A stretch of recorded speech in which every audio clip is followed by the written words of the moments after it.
ನಮಸ್ಕಾರ. ಬನ್ನಿ ನಾವು ಇವತ್ತು ಟ್ಯಾಟೆಡ್ ಬ್ಯಾಂಕ್ಲೆಟ್ ಅನ್ನುವ ಕಮಲಾದಾಸ್ ಅವರು ಬರೆದಿರ್ತಕ್ಕಂಥ ಒಂದು ಶಾರ್ಟ್ ಸ್ಟೋರಿಯನ್ನು ನೋಡೋಣ. ಕನ್ನಡದಲ್ಲಿ ಇದಕ್ಕೆ ಅರದ ಕಂಬಳಿ ಅಂತೇಳಿ ಹೋಗ್ತೀವಿ. ಕಂಬಳಿ ಅಂತಂದ್ರೆ ಒದ್ಕೊಳ್ಳಿಕ್ಕೆ ಇರ್ತಕ್ಕಂಥ ಒಂದು ಬಟ್ಟೆ ಅಂತ ಕಂಬಳಿ ಅಂತೇಳಿ ಹೇಳ್ತೀವಿ. ಹಾಸಿಗೆ ಅಂತಲೂ ಕೂಡ ಹೇಳ್ಬೋದು. ಓಕೆ, ಕಮಲಾದಾಸ್ ಅವರು 1932ರಲ್ಲಿ ಜನಿಸ್ತಾರೆ. ನಂತರ 2009ರಲ್ಲಿ ಮರಣ ಹೊಂದ್ತಾರೆ. ಇವರು ಅತ್ಯಂತ ಸುಪ್ರಸಿದ್ಧ ಮಲಯಾಳಂ ಪೊಯಿಟ್ ನ ಮಗಳಾಗಿ ಹುಟ್ಟಿರ್ತಾರೆ. ನಂತರ ಶೀಸ್ ಅನ್ ಇಂಟರ್ನ್ಯಾಷನಲಿ ಒಂದು ಜಾಗತಿಕ ಮಟ್ಟದಲ್ಲಿ ಅತ್ಯಂತ ಸುಪ್ರಸಿದ್ಧಿಯನ್ನು ಪಡೆದಿರ್ತಕ್ಕಂಥ ಕವಿಯತ್ರಿಗಳಲ್ಲಿ ಈಕೆ ಒಬ್ಬಕ್ಕೆ. ಈಕೆ ಶಾರ್ಟ್ ಸ್ಟೋರಿಯನ್ನು ಬರೀತಾರೆ ಇವರು. ಅದ್ರ ಜೊತೆಗೆ ನಾವೆಲಿಸ್ಟ್ ಆಗಿದ್ರು.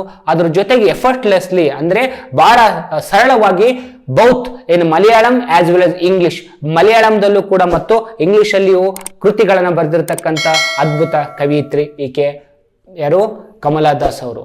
She bagged many famous awards, prestigious ಅವಾರ್ಡ್ಗಳು ತುಂಬಾ ಬಂದಿದ್ದಾವೆ. ಅದರಲ್ಲಿ Sahitya Akademi award and as well as Asian poetry prize and as well as Ramavarma Sahitya Akademi, ಈ ರೀತಿ ಅನೇಕ ಪ್ರಶಸ್ತಿಗಳನ್ನು ಕೂಡ ಅವರು ಪಡೆದುಕೊಂಡಿದ್ದಾರೆ. ಅದಾದ ನಂತರ ನಮಗೆ ಪ್ರೆಸೆಂಟ್ ಆಗಿರ್ತಕ್ಕಂಥದ್ದು ಒಂದು ಏನಪ್ಪಾ ಅಂತಂದ್ರೆ ದಿ ಟ್ಯಾಟೆಡ್ ಬ್ಯಾಂಕ್ಲೆಟ್ ಅಂತ. ದಿ ಟ್ಯಾಟೆಡ್ blanket is author by Kamala Das. ಈ ಕಥೆಯನ್ನು ಬರೆದವರು. This is a short story written by Kamala Das. ಇದರಲ್ಲಿ ಏನ್ ಹೇಳ್ತಾರೆ ಅಂತಂದ್ರೆ family values and in the society, ಸಮಾಜದಲ್ಲಿ ಇರ್ತಕ್ಕಂಥ ಕುಟುಂಬದ ಮೌಲ್ಯಗಳನ್ನು ಯಾವ ರೀತಿ ಹೆಚ್ಚು ಮಾಡ್ಬೇಕು ಅನ್ನೋದ್ರ ಕುರಿತಾಗಿರ್ತಕ್ಕಂಥ ಒಂದು ಸಣ್ಣ ಕತೆ ಹಾಗೂ ರೋಮಾಂಚನವಾಗಿರ್ತಕ್ಕಂಥ ಅದ್ಭುತ ಕತೆ ಇದಾಗಿದೆ. ನಂತರ ನಾವು ಈಗ ಕ್ಯಾರೆಕ್ಟರ್ಗಳನ್ನ ನೋಡೋಣ. ಮೊದಲನೇದಾಗಿ ಒಂದು ಕಥೆಯನ್ನು ತಿಳ್ಕೊಳ್ಳೋಕ್ಕಿಂತ ಮುಂಚೆ ಆ ಕಥೆಯಲ್ಲಿ ಬರ್ತಕ್ಕಂಥ ಕ್ಯಾರೆಕ್ಟರ್ಗಳನ್ನ ನೋಡ್ತಾ ಹೋಗೋಣ. ಮೊದಲನೇದಾಗಿ ನೀವು ಇದನ್ನ ಒಂದು ಸ್ಕ್ರೀನ್ ಶಾಟ್ ಅನ್ನು ತಗೊಳ್ರಿ, ಕ್ಯಾರೆಕ್ಟರ್ನ ಗೊತ್ತಾಗುತ್ತೆ. ಮೊದಲನೇದಾಗಿ ನಮ್ಮಲ್ಲಿ ಈಗ ಕ್ಯಾರೆಕ್ಟರ್ಗಳಂತ ನೋಡಿದಾಗ ಮೊದಲನೇದಾಗಿ ಗೋಪಿ ಅಂತಿದೆ. ಆ ಗೋಪಿ ಅನ್ನೋರು ಮಿಡಲ್ ಏಜ್ಡ್ ಮ್ಯಾನ್.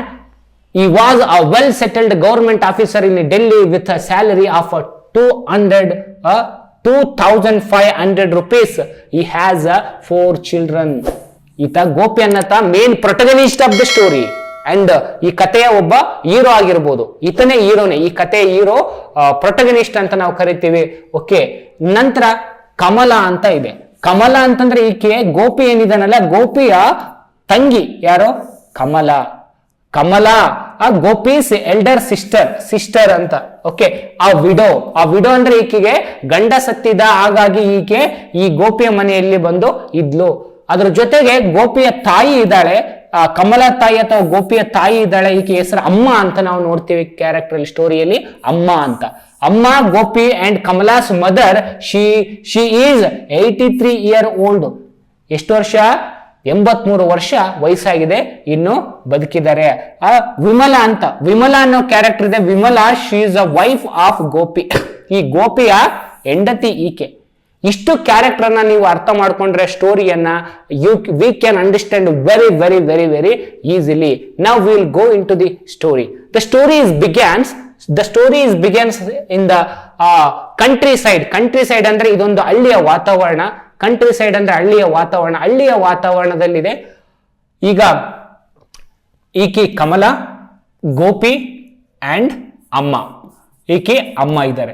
ಇವ್ರು ಏನ್ ಮಾಡ್ತಿದ್ದಾರೆ? ಇವರು ವರಾಂಡದಲ್ಲಿ ಒಂದು ಮನೆಯ, ಕಂಟ್ರಿ ಸೈಡ್ ಅಂದ್ರೆ ಹಳ್ಳಿಗಾಡಿನ ಪ್ರದೇಶದ ಮನೆಯ ಹೊರಗಡೆ, ಈಕೆ ಮನೆಯ ವರಾಂಡ ಅಂತಂದ್ರೆ ಮನೆಯ ಮುಂಭಾಗ. ಈ ರೀತಿ ಮನೆಯ ಮುಂಭಾಗದಲ್ಲಿ ಒಂದು ಆರ್ಮ್ ಚೇರ್ ಅಂದ್ರೆ ಈಗ ಕೈಗಳನ್ನ ಇಡ್ತಕ್ಕಂತ ಜಾಗವನ್ನು ಹೊಂದಿರತಕ್ಕಂತ ಒಂದು ಚೇರ್ ಮೇಲೆ, ಈ ರೀತಿಯ ಚೇರ್ ಮೇಲೆ ಕೈಗಳನ್ನ ಇಟ್ಕೊಂಡು ಅಮ್ಮ ಕೂತಿರ್ತಾರೆ. 80 years old.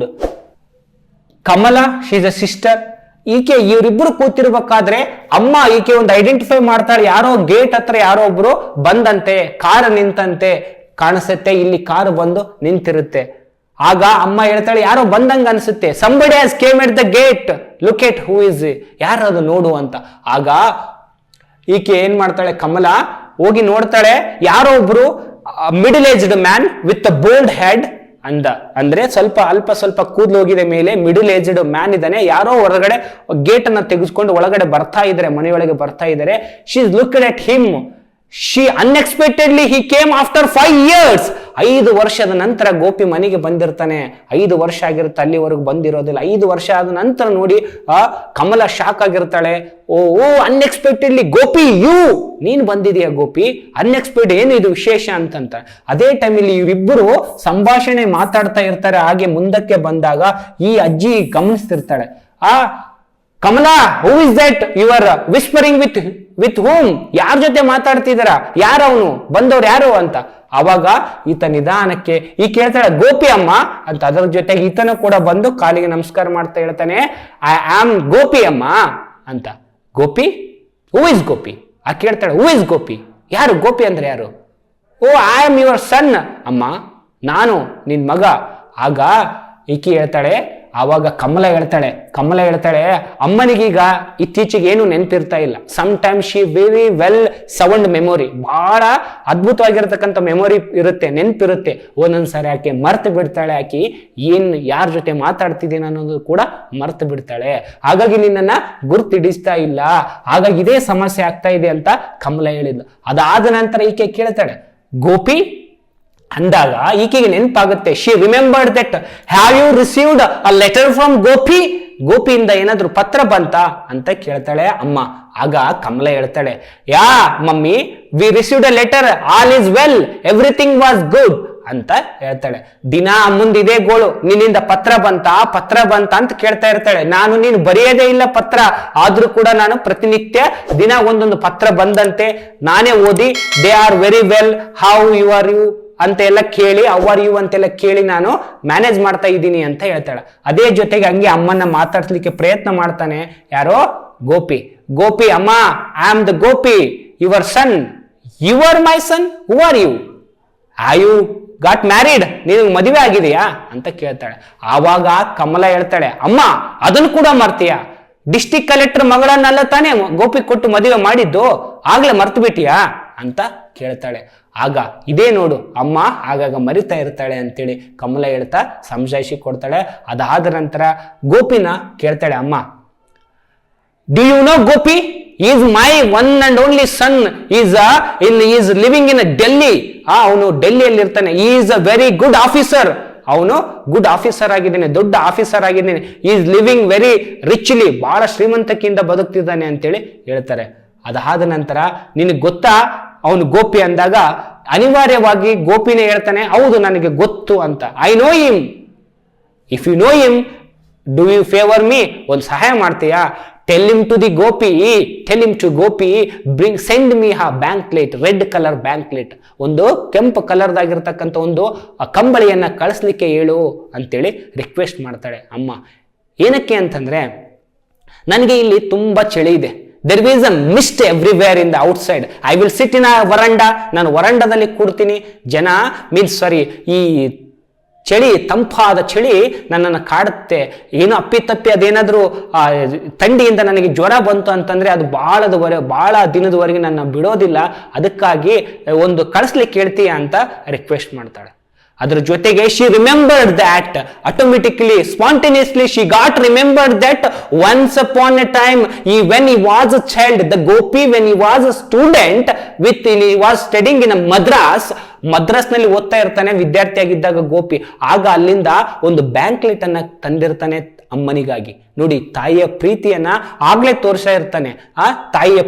ತೋರಿಸ್ತಾ ಇರ್ತಾನೆ. ಆ ಬ್ಲಾಂಕ್ಲೆಟ್, ಆ ಕಂಬಳಿ ಇನ್ನು ಇವಾಗ ಬಳಸ್ತಾ ಅನೇಕ ವರ್ಷಗಳಾಗಿರೋದ್ರಿಂದ ಅದು ಟ್ಯಾಟೆಡ್ ಆಗಿರುತ್ತೆ. ಟ್ಯಾಟೆಡ್ ಅಂದ್ರೆ ಹರಿದು ಹೋಗಿರುತ್ತೆ, ಅಲ್ಲೆಲ್ಲ ಹರಿದು ಹೋಗಿರುತ್ತೆ. ಹಾಗಾಗಿ ತುಂಬಾ ಚಳಿ ಆಗ್ತಾ ಇದೆ, ಒಂದನ್ನು ಕಳಿಸ್ಲಿಕ್ಕೆ ಹೇಳ್ತೀಯಾ ಅಂತ ಹೇಳಿದಾಗ ಅವನೇನ್ ಹೇಳ್ತಾನೆ, ಓಕೆ. ಗೋಪಿ ಹೇಳ್ತಾನೆ, ಆಯ್ತು, ಗೋಪಿಗೆ ಹೇಳಿ ಕಳಿಸ್ಲಿಕ್ಕೆ ಹೇಳ್ತೀನಿ ಅಂತೇಳಿ ಹೇಳ್ತಾರೆ. ನಿಧಾನಕ್ಕೆ ಅಮ್ಮ ಏನ್ ಮಾಡ್ತಾಳೆ, ಅಮ್ಮನನ್ನ ಈಕೆ ಕಮಲ ನಿಧಾನಕ್ಕೆ ಆಕೆಯನ್ನ ಒಳಗಡೆ ಕರ್ಕೊಂಡೋಗಿ ಮಲಸ್ತಾಳೆ. ಆಗ ನಿಧಾನಕ್ಕೆ ಅಕ್ಕ ಅಥವಾ ತಂಗಿ, ಸಿಸ್ಟರ್, ಇವರಿಬ್ಬರು ಏನ್ ಮಾತಾಡ್ಲಿಕ್ಕೆ ಪ್ರಾರಂಭ ಮಾಡ್ತಾರೆ. ನಿಧಾನಕ್ಕೆ ಕೂಡ್ತಾ ಇಬ್ಬರು ಕೂತು ಮಾತಾಡ್ತಿರ್ತಾರೆ. ಏನು Gopi, how many days he took to come here? ಯಾಕೆ ಇಷ್ಟು ದೂರ ಬಂದಿ? ಅದಕ್ಕಿಂತ ಮುಂಚೆ ಹೇಳ್ತಾನೆ, ಅಮ್ಮನಿಗೆ ನಮಸ್ಕಾರ ಮಾಡ್ತಿರ್ಬೇಕಾದ್ರೆ ಗೋಪಿ ಹೇಳ್ತಾನೆ, ಅಮ್ಮ ನಾನು ಇಲ್ಲಿ ಕೊಯಮತ್ತೂರಲ್ಲಿ ತಿರುವನಂತಪುರಂ ಅಲ್ಲಿ ಕೆಲಸ ಇತ್ತು, ಹಾಗಾಗಿ ಆಫೀಸ್ ಕಾರಲ್ಲೇ ಬಂದಿದ್ದೀನಿ, ಇಲ್ಲಿಗೆ ಡ್ರಾಪ್, ಇಲ್ಲಿ ನಿಮ್ಮನ್ನೊಂದ್ಸರಿ ನೋಡ್ಕೊಂಡು ಹೋದ್ರೆ ಆಯ್ತು ಅಂತ ಬಂದಿದ್ದೀನಿ ಅಂತ ಹೇಳ್ತಾನೆ. ತಿರುವನಂತಪುರಿಗೆ ಹೋಗ್ಬೇಕಾಗಿತ್ತು, ಹೋಗುವ ಮಾರ್ಗ ಮಧ್ಯದಲ್ಲಿ ತಾಯಿ ಮನೆ ಇರೋದ್ರಿಂದ ಬಂದಿದ್ದಾನೆ ಅಷ್ಟೇ ಹೊರತಾಗಿ ತಾಯಿನ ನೋಡ್ಲಿಕ್ಕಲ್ಲ. ಆಗ ಈಕಿ ಮಾತಾಡ್ತಾಳೆ, ಅಣ್ಣ ಇಷ್ಟು ದಿನ ಆಯ್ತು, ಸುಮಾರು 5 ವರ್ಷ ಆಯ್ತು ನೀನ್ ಮನೆಗೆ ಬರ್ಲಾರ್ದ, you are not at all visited ಅಮ್ಮ, ಹೌ ಶಿ ಈಸ್, ಹೆಂಗಿದ್ದಾಳೆ ಅಂತ ನೋಡಕ್ಕೂ ಬಂದಿಲ್ಲ, ವಾಟ್ ಈಸ್ ದ ಸಿಚುವೇಶನ್ ಅಂತ ಕೇಳ್ತಾಳೆ. ಅದಕ್ಕೆ ಗೋಪಿ ಹೇಳ್ತಾನೆ, I am now promoted in my job, I am very busy, I always stand on the toe, ನಾನು ಯಾವಾಗಲೂ ತುದಿಗಾಲಲ್ಲಿ ನಿಂತಿರ್ತೀನಿ, ಕೆಲಸ ತುಂಬಾ ವಿಪರೀತ ಇದೆ. ಹೌದಾ, ನೀನು ವಿಪರೀತ ಕೆಲಸದಲ್ಲಿ ಇದ್ದಿ, ಓಕೆ, ನೀನು ವಿಮಲ ನಿನ್ನ ಹೆಂಡತಿ ಏನ್ ಮಾಡ್ತಿದ್ಲು, ಆಕಿಗಾದ್ರೂ ಹೇಳ್ಬೇಕಾಗಿತ್ತಲ್ಲ ಪತ್ರ ಬರ್ಲಿಕ್ಕೆ. At least you should would have been requested to your wife to write the letters to the for us, ನಮ್ಗಾಗಿ ಪತ್ರ ಬರೀಲಿಕ್ಕೆ ಹೇಳ್ಬೇಕಾಗಿತ್ತಲ್ಲ. ಅವಾಗ ಹೇಳ್ತಾನೆ, ನನಗೆ ಅಲ್ಲಿ ತುಂಬಾ ಕಷ್ಟ ಇದೆ, 4 ಮಕ್ಕಳಿದಾವೆ, ತುಂಬಾ ಬ್ಯುಸಿ ಇದ್ದೀನಿ, ಹಂಗೆಲ್ಲ ಹೇಳಿ ಏನ್ ಮಾಡ್ತಾನೆ, ಮ್ಯಾನೇಜ್ ಮಾಡ್ಲಿಕ್ಕೆ ನೋಡ್ತಾನೆ. ಗೋಪಿ ಮರ್ತಿದ್ದೇನೆ, ಅವನು ತಾಯಿಯನ್ನು ಕೂಡ ಮರ್ತಿದ್ದೇನೆ, ತಂಗಿಯನ್ನು ಕೂಡ ಮರ್ತಿದ್ದೇನೆ, ಬಟ್ ಈಗ ಒಂದು ಉದ್ದೇಶದಿಂದ ಬಂದಿದ್ದೇನೆ ಅವನು ಮನೆಗೆ, ತಾಯಿನ ನೋಡಕ್ಕಲ್ಲ, ತಾಯಿನ ನೋಡೋ ಉದ್ದೇಶದ ಮೇಲೆ ಇನ್ನೊಂದು ಉದ್ದೇಶ, ಒಳ ಉದ್ದೇಶ ಇಟ್ಕೊಂಡು ಬಂದಿದ್ದಾನೆ. Is as a inner one very important thing to come and visit the family. ಈಗ ಇಬ್ರು ಮಾತಾಡ್ತಾ ನಿಧಾನಕ್ಕೆ ಅವನೊಂದು ಸೂಟ್ ಕೇಸ್ ಇರುತ್ತೆ, ಆ ಸೂಟ್ ಕೇಸ್ ಅನ್ನ ತೆಗಿತಾನೆ. ಅದರಲ್ಲಿ ಕೆಲವೊಂದು ವಸ್ತುಗಳಿರ್ತವೆ, ರೇಸರ್, ಶೇವಿಂಗ್ ಮಾಡ್ಕೊಳ್ತಕ್ಕಂಥ ಒಂದು ರೇಸರ್ ಬ್ಲೇಡ್ ಇರುತ್ತೆ, ಈ ರೀತಿ ಶೇವಿಂಗ್ ಸೆಟ್ ಇರುತ್ತೆ, ಅನೇಕ ವಸ್ತುಗಳಿರ್ತವೆ. ಅದಾದ ಜೊತೆಗೆ ಒಂದಿಷ್ಟು ಡಾಕ್ಯುಮೆಂಟ್ ಅನ್ನ ತೆಗಿತಾನೆ. ಏನ್ ಕೇಳ್ತಾನೆ ಅಂತಂದ್ರೆ, I have the some documents here, I came here to sell my property, what the share I need. ಅಂದ್ರೆ ನನಗೆ ಬಂದಿರತಕ್ಕಂಥ, ನನ್ನಲ್ಲಿರ್ತಕ್ಕಂಥ, ನನ್ನ ಪಾಲಿಗೆ ಬರ್ಬೋದಾಗಿರ್ತಕ್ಕಂಥ ಭೂಮಿಯನ್ನ ಅಥವಾ ಆಸ್ತಿಯನ್ನ ಮಾರ್ಲಿಕ್ಕೆ ಬಂದಿದ್ದೀನಿ, ಅದನ್ನ ಮಾರ್ಕೊಂಡು ಹೋಗ್ತೀನಿ, ಹಾಗಾಗಿ ಅಂತೇಳಿ ಹೇಳ್ತಾನೆ. ಅದಕ್ಕೆ ಕಮಲ ಸಿಟ್ಟು ಬರುತ್ತೆ ಕಮಲಾಗೆ. ಏನಂತ ಹೇಳ್ತಾರ, ನೀನು ಬಂದಿರೋದು, you come here to not to look or talk with mother, you came for the only the money. ನೀನ್ ದುಡ್ಡು ಸಲುವಾಗಿ ಬಂದಿದ್ಯಾ, ನಿನ್ನ ಆಸ್ತಿ ಮಾರ್ಕೊಂಡು ಹೋಗ್ಲಿಕ್ಕೆ. You came here and you will sold the things. ನೀನ್ ಇಲ್ಲಿ ಬರ್ತೀಯಾ, ನೀನ ಇದನ್ನ ಮಾರ್ತೀಯಾ, ಅದಾದ ನಂತರ ಹೋಗ್ತೀಯಾ, ಆ ಕಡೆನೆ ಹೋಗ್ಬಿಡ್ತೀಯಾ, ನನಗೆ ಗೊತ್ತು ಅಂತ ಹೇಳ್ತಾಳೆ ಕಮಲ. You came here and you will sold out everything, you will never come back again to visit our family, again visit us. ನಿನ್ ತಾಯಿ ನೋಡಕ್ ಬರಲ್ಲ, ನನ್ನ ನೋಡಕ್ ಬರಲ್ಲ. ಆಗ ಗೋಪಿ ಹೇಳ್ತಾಳೆ, ನೋ ಐ ಕೇಮ್ ನಾವು, ನಾನೀಗ ಬಂದಿದ್ದೀನಲ್ಲ. ಅದಕ್ಕೆ ಹೇಳ್ತಾಳ, ಬಂದಿದೆಯಾ, ಎಷ್ಟು ವರ್ಷದ ನಂತರ? 5 ವರ್ಷದ ನಂತರ ನೀನು ಬಂದಿದೆಯಾ, ಈಗ ಬಂದ್ರೆ ಏನ್ ಬಂತು, ಈಗ ಅಮ್ಮನ್ ನೋಡಿದೆಯಾ ಸಿಚುವೇಶನ್ ಹಿಂಗಾಗಿದೆ ಅಂತ, ಹಿಂಗ್ ಮ್ಯಾನೇಜ್ ಮಾಡ್ತಿದ್ದೀನಿ ನಾನು ಅಂತೆಲ್ಲ ಹೇಳ್ತಾಳೆ. ಅದಾದ್ರ ಜೊತೆಗೆ ಈಕೆ ಸೈನ್ ಮಾಡಲಿಕ್ಕೆ, ಆ ಡಾಕ್ಯುಮೆಂಟ್ಸ್ ಮಾಡಲಿಕ್ಕೆ ಒಪ್ಪೋದಿಲ್ಲ. ಆವಾಗ ಅದಕ್ಕೂ ಗೋಪಿ ನೋಡು ಎಂಥ ಒಂದು ಪ್ಲಾನ್ ಅನ್ನ ಮಾಡ್ತಾನೆ, ಎಂಥ ಒಂದು ಮಾತನ್ನ ಆಡ್ತಾನೆ ಅಂತಂದ್ರೆ, ಬಹಳ ಮನಸ್ಸಿಗೆ ನಾಟುವಂತಹ, ಮನಸ್ಸಿಗೆ ನೋವನ್ನು ತರುವಂತಹ ಮಾತನ್ನಾಡ್ತಾನೆ. ಏನಂತ ಹೇಳ್ತಾನೆ Gopi, anyhow mother, even I came here and she could not able to recognized me, and how would you wish to come every day or some time here. ನೀನು ಏನ್ ಹೇಳ್ತೀಯ ಗೊತ್ತಾ, ನಾನೇ ಬಂದಿದ್ದೀನಿ ಖುದ್ದಾಗಿ, ಅಮ್ಮ ನನ್ನನ್ನೇ ಕೂನಿಡ್ತಾ ಇಲ್ಲ, ಪರಿಚಯ ಹಿಡಿತಾ ಇಲ್ಲ. ಈಗ ನಾನು ಬಂದ್ರೆ ಅಷ್ಟೈತೆ, ಬರ್ದಿದ್ರು ಅಷ್ಟೈತೆ. ನೀನ್ ನೋಡಿದ್ರೆ ಬಾ ಅಂತೀಯ, ಬಂದ್ರೆ ಇಲ್ಲಿ ತಾಯಿನೇ ಕೂನಿಡ್ತಾ ಇಲ್ಲ, ಪರಿಚಯನೇ ಸಿಗ್ತಾ ಇಲ್ಲ, ಆಕಿ ನೆನಪೇ ಇಲ್ಲ ಅಂತೇಳಿ ಹೇಳ್ತಾನೆ. ಹೌದು, ಅದಕ್ಕೆ ಕೊನೆಗೆ ಒಂದು ಕಮಲ, ಒಂದು ಮಾರ್ಮಿಕವಾಗಿರ್ತಕ್ಕಂಥ, ಎಲ್ಲರಿಗೂ ಮನಸ್ಸು ಮುಟ್ಟುವಂತಹ ಒಂದು ಮಾತನ್ನು ಹೇಳ್ತಾಳೆ. ಹೌದು ಅಣ್ಣ, ಅಮ್ಮನಿಗೇನೋ ವಯಸ್ಸಾಯ್ತು, 83 ವರ್ಷ ವಯಸ್ಸಾಗಿದೆ, ಆಕೆಗೇನೋ ಮರ್ತಿದ್ದಾಳೆ ಏನು ಅಂತ. ಆದ್ರೆ ನೀನು ಎಂಗೇಜ್ ಇದೆಯಾ, ನಿನಗೂ ಗೊತ್ತಿರ್ಬೇಕಲ್ಲ ಹೂ ಈಸ್ ಅಮ್ಮ, ಅಮ್ಮ ಯಾರು ಅಂತ ನಿನಗೂ ಗೊತ್ತಿರ್ಬೇಕಲ್ಲ.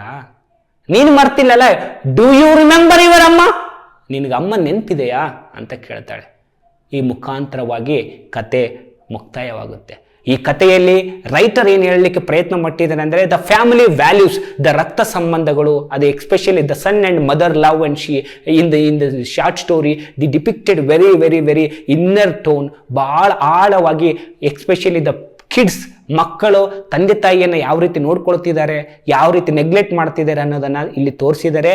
Indirectly she would like to poke the childrens to love their parents. ಆ ಮಕ್ಕಳಿಗೆ ಕವಿತ್ರಿ ಅವರು ಏನ್ ಮಾಡ್ತಿದ್ದಾರೆ ಅಂದ್ರೆ, ತಂದೆ ತಾಯಿಗಳನ್ನ ಪ್ರೀತಿ ಮಾಡಲಿಕ್ಕೆ ಪ್ರೋತ್ಸಾಹ ಕೊಡ್ತಿದ್ದಾರೆ. ನಾವುಗಳೆಲ್ಲರೂ ನಮ್ಮ ತಂದೆ ತಾಯಿಗಳನ್ನ ಪ್ರೀತಿಯಿಂದ ನೋಡ್ಕೊಳ್ಳೋಣ ಅಂತ ಹೇಳ್ತಾ, ಯಾರ್ಯಾರು ನಿಮ್ಮ ತಂದೆ ತಾಯಿಗಳನ್ನ ಪ್ರೀತಿ ಮಾಡ್ತಿದ್ದೀರಾ please comment I love you mummy and daddy. Okay, please if you like it, ಈ ಕತೆ ಇಷ್ಟ ಆಯಿತು ಅಂತಂದ್ರೆ share and subscribe, and please don't forget to share with other friends to enjoy this story. Thank you very much.